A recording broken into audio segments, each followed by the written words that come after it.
Olá, eu sou o pastor Diego Menin e quero te fazer um convite super especial. Estamos vivendo um tempo ímpar e o isolamento social e toda essa crise tem trazido sérios problemas emocionais em milhares de pessoas. Pensando nisso, eu formulei um estudo trabalhando os 10 piores sentimentos que têm aprisionado a alma de milhares de pessoas.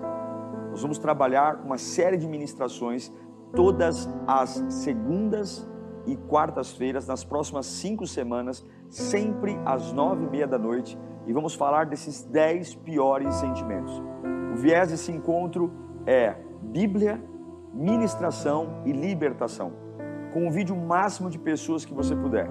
Vamos trabalhar sobre esses temas que têm destruído pessoas, mas que a palavra de Deus pode libertá-los. Sempre às 9h30 da noite, nas próximas 5 semanas, segunda e quarta-feira, no meu Instagram e no meu YouTube.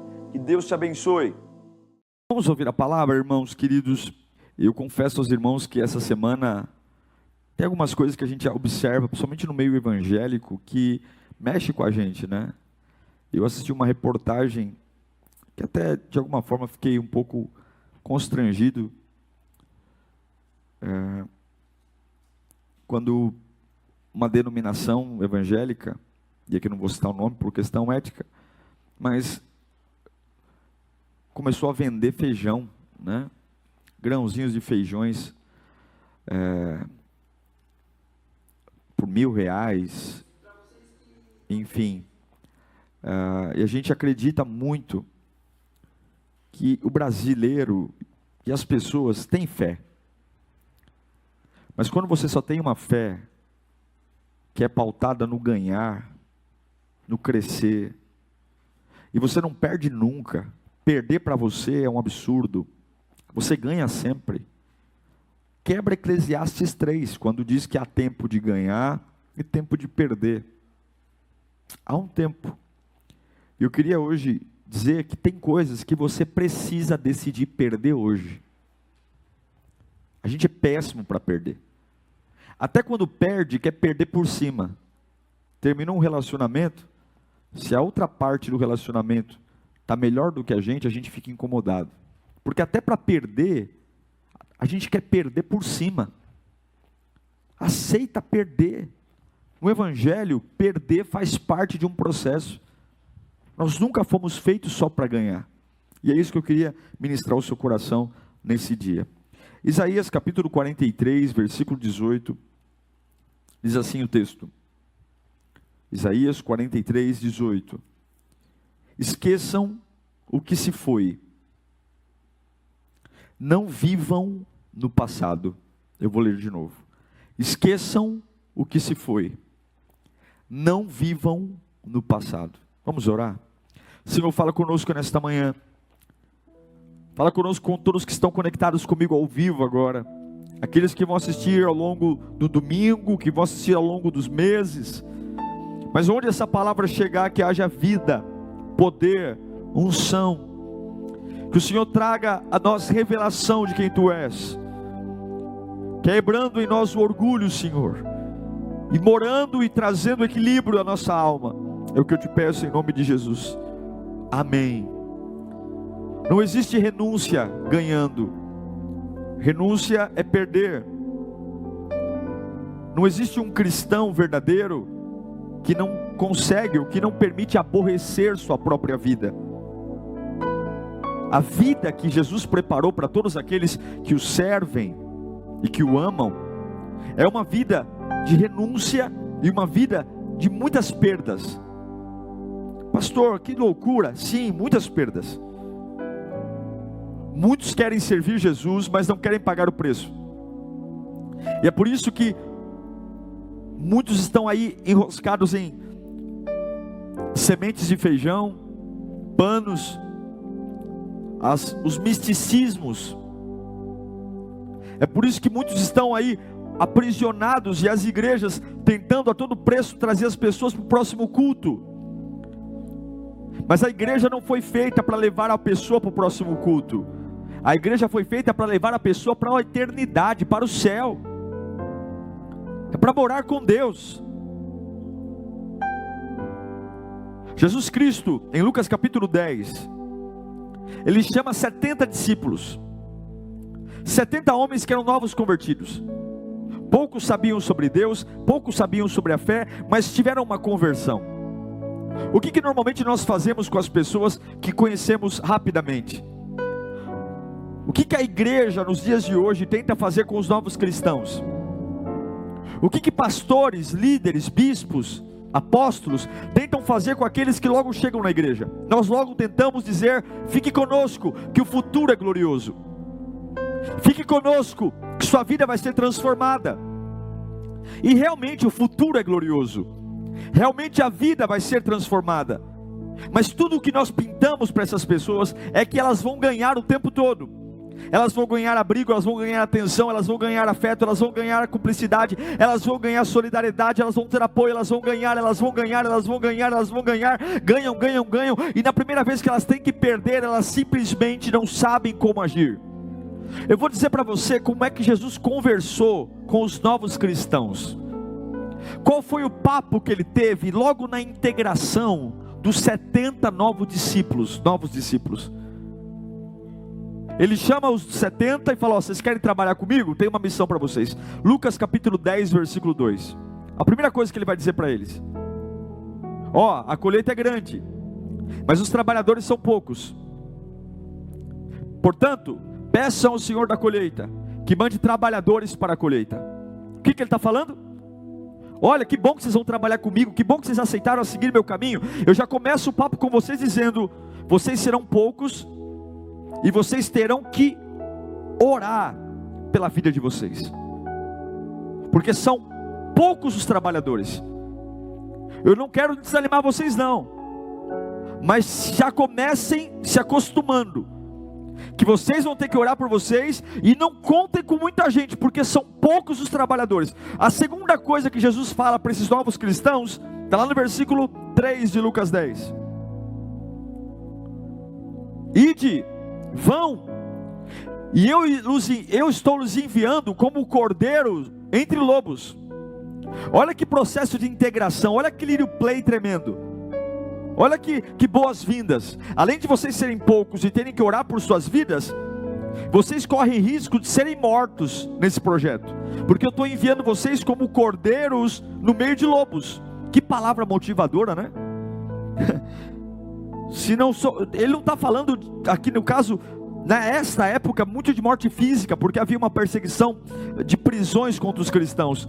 Mas nos nossos dias, a morte espiritual, emocional, a morte opressora. Olha, eu estou mandando vocês como cordeiro no meio de lobos. Então se preparem para serem caluniados, injustiçados, perseguidos por perversidade, enfim,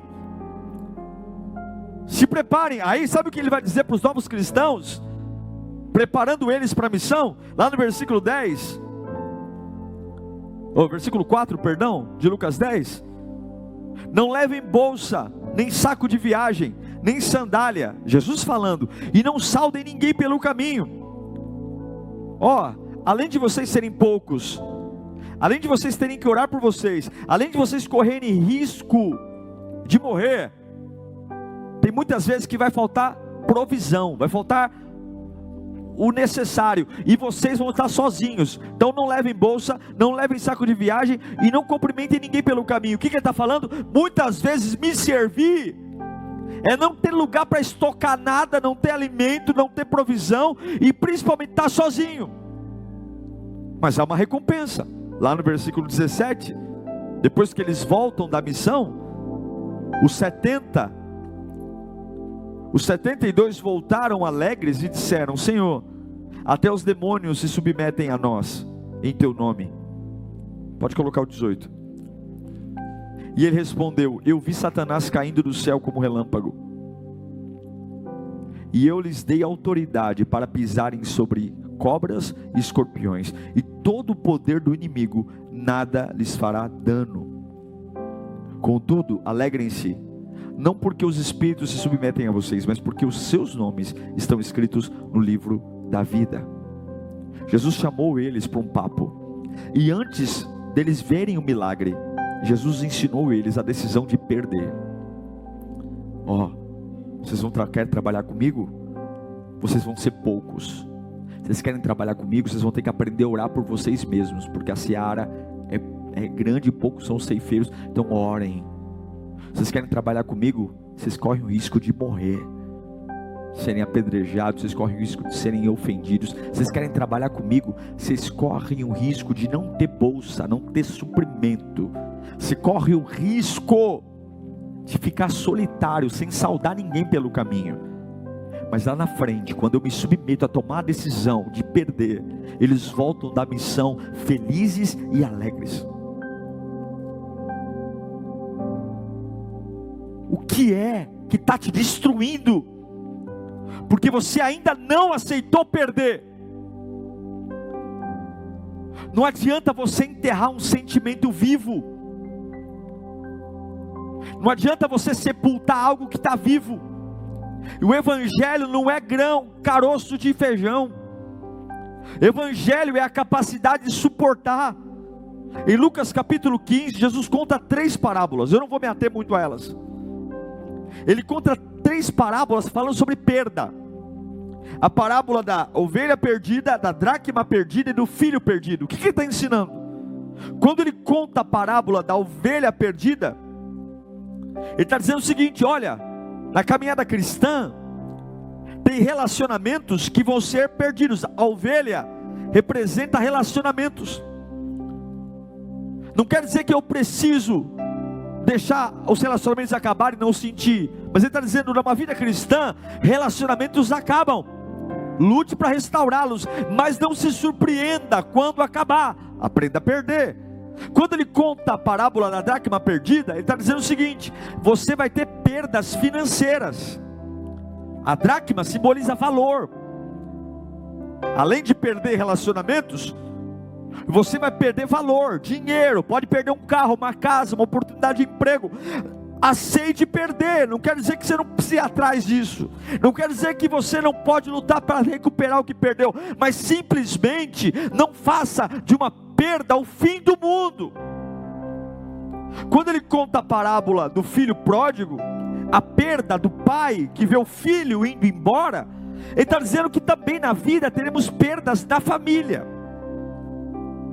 Então essas 3 parábolas nos ensinam que por mais saudável que você seja, por mais especial, por mais que você ore, perdas estão constantemente nos rondando. Perda de relacionamento, perda de valores e perda na família. E em todas elas, eu posso lutar para recuperar, desde que eu decida reconhecer quando perdi.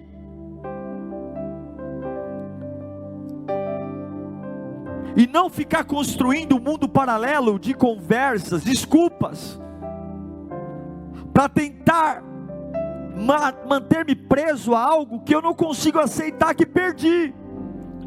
Porque você foi ensinado a ganhar sempre, foi ensinado a triunfar sempre. Você não aprende nada com o sucesso, você aprende com as derrotas. Você não aprende nada com as compras, você aprende tudo com as perdas. Tuas melhores versões nascem dos seus amassamentos. Tuas melhores orações nascem das suas lutas. Teus melhores louvores nascem de quando tua carne está tremendo. Tuas orações que mais fluem são orações que nascem de processos quando você está passando pela água e passando pelo fogo. As orações mais ousadas, os sermões mais lindos, as lindas composições nascem de pessoas que aceitaram as perdas e canalizaram essa em Deus. E é por isso que Jesus fala: olha, você não se preocupe quando estiver só, não se preocupe em ser ameaçado de morte, não se preocupe. Se aceita perder? Eu repito para você: sentimentos enterrados vivos nunca morrem. Enquanto você não tomar a decisão de perder, eu perdi, saiba, tenha a certeza que você nunca vai estar bem resolvido. Então o que fazer, pastor? Como é que eu encaro a vida decidindo perder? Eu me lembro de Abacuque. Eu me lembro do profeta Abacuque, que está passando uma fase terrível. O império babilônico assolando. Abacuque está revoltadíssimo e ele pede justiça de Deus, enfim, porque as perdas são enormes, perdas financeiras, o povo de Deus humilhado, enfim, escravo na Babilônia, e ele clama pela intervenção de Deus, ele clama para que o Senhor haja, mas no finalzinho do seu desabafo, na sua carta, no capítulo 3, ele começa a escrever algo lindo, dizendo que ele aceita, se nada melhorar, ele aceita perder. E aqui eu queria te ensinar algumas lições de como você destravar a sua vida, aprendendo a perder, aprendendo a soltar algumas cordas, aprendendo a desligar algumas coisas. Veja, um pensamento não cura outro pensamento. A fé é o que movimenta o mundo espiritual, e a fé é a atitude. Não adianta você querer, de alguma forma, músicas, elas alegram a alma, mas passam, a emoção passa, conversas boas com conselheiros passam, mas a sua atitude, ela fica. Permanece aquilo que você toma atitude, é só o que permanece, é só o que fica. E Abacuque está passando por uma série de perdas, só que agora no meio das perdas, ele fala o seguinte: eu não vou mais sofrer por isso. Ele toma uma decisão, de dizer o seguinte: se for preciso aceitar perder, eu vou assumir a perda. Como? Primeira coisa, está no versículo 17, na parte A de Abacuque 3,17. Ele vai dizer o seguinte: que mesmo não florescendo a figueira, mesmo não havendo uvas nas videiras, mesmo falhando a safra de azeitonas,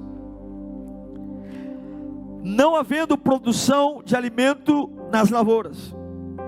O que Abacuque está falando?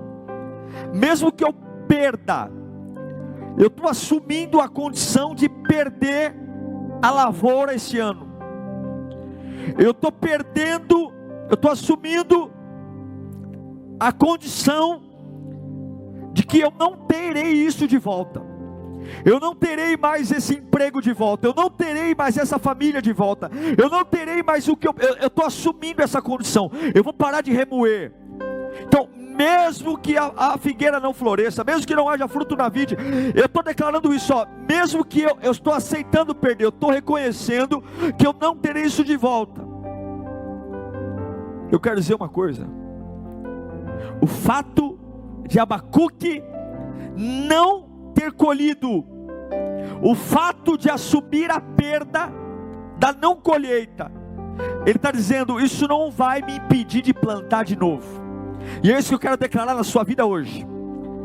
Você não voltou a plantar ainda, porque você ainda não aceitou a não colheita de antes. Você não voltou a plantar algo novo da parte de Deus, porque você ainda não digeriu o fato da figueira não ter dado fruto. Você ainda não digeriu, mas existe uma lei chamada lei da semeadura. E quando você para de plantar por não aceitar uma colheita que não veio, quando você para de plantar porque está revoltado, porque a figueira não floresceu, porque a vide não deu o fruto da oliveira, você está interrompendo uma fase nova. E Deus manda eu te dizer hoje: o fato de você não ter colhido nada nos últimos anos, não está impedindo você de começar a plantar agora, numa época de pandemia. O fato de você não ter colhido nada nesses últimos anos, não tira de você o direito de começar a plantar hoje. Aceite a perda dos últimos anos, aceite a tragédia dos últimos anos, aceite os colapsos dos últimos anos, mas volte a plantar agora, diz o Senhor. Diz o Senhor. Ele vai dizer em Abacuque 3,17, na parte B, no final: e nem as ovelhas do curral, e nem bois dos estábulos.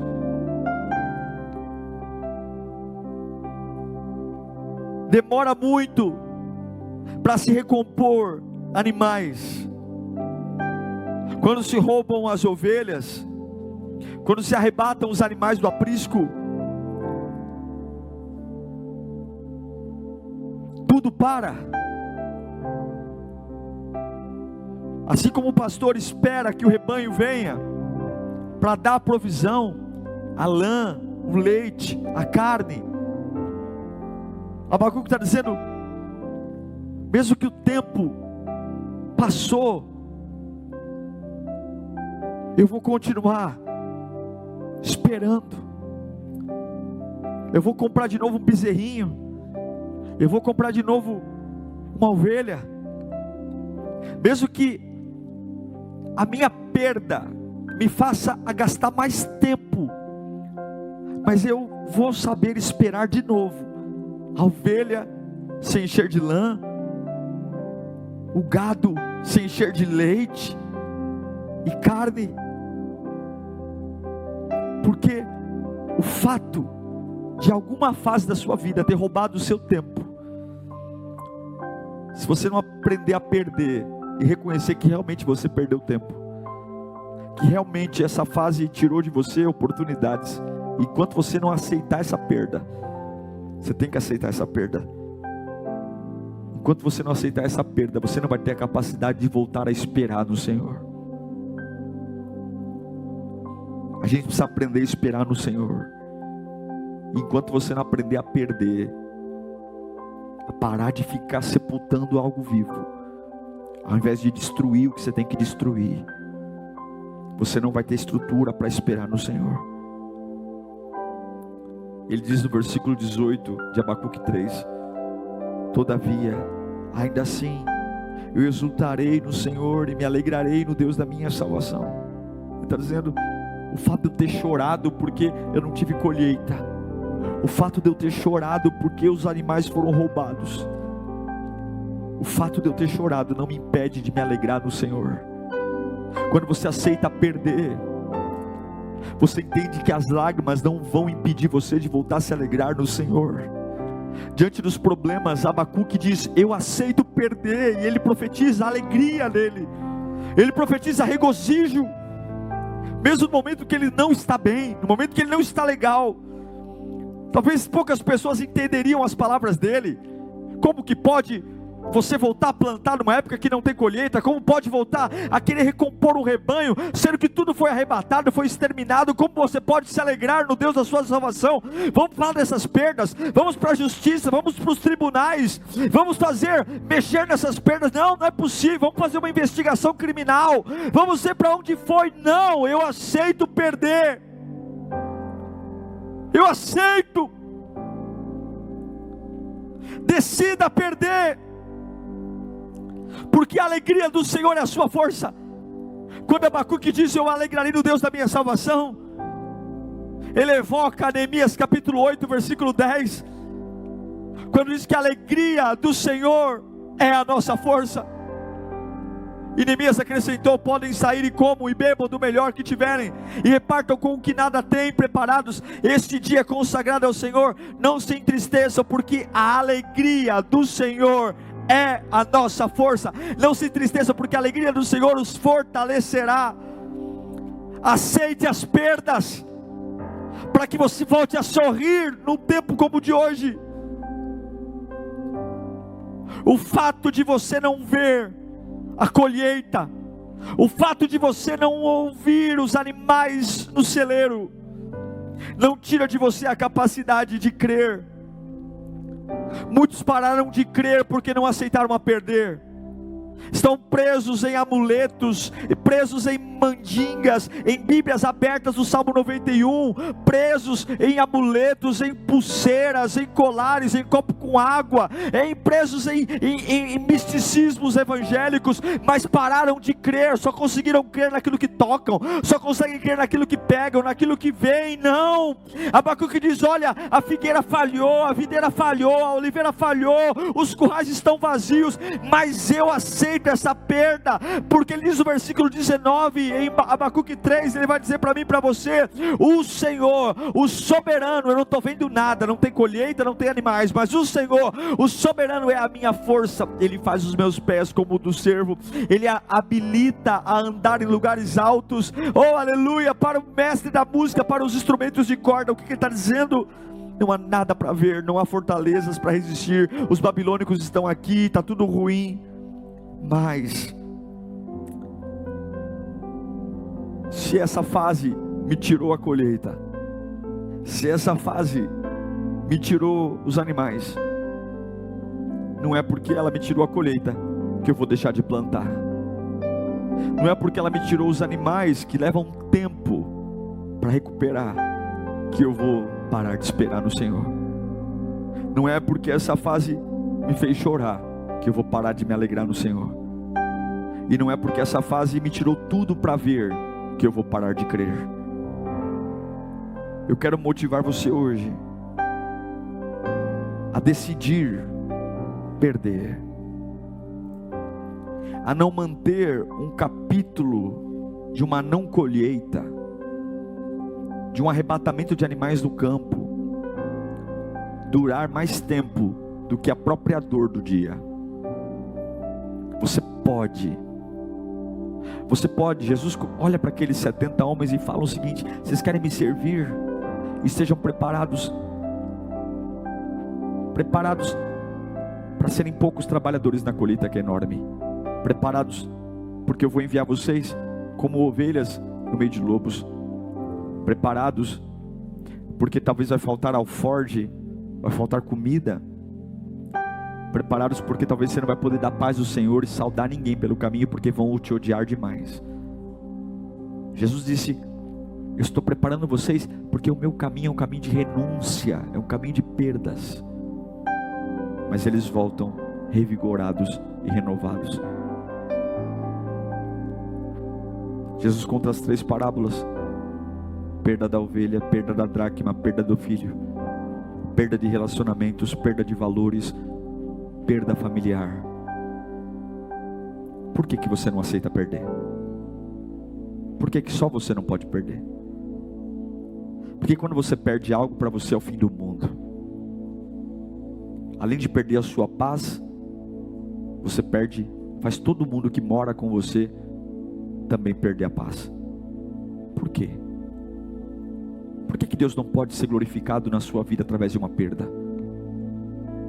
Por que se não teve colheita, você não pode voltar a plantar?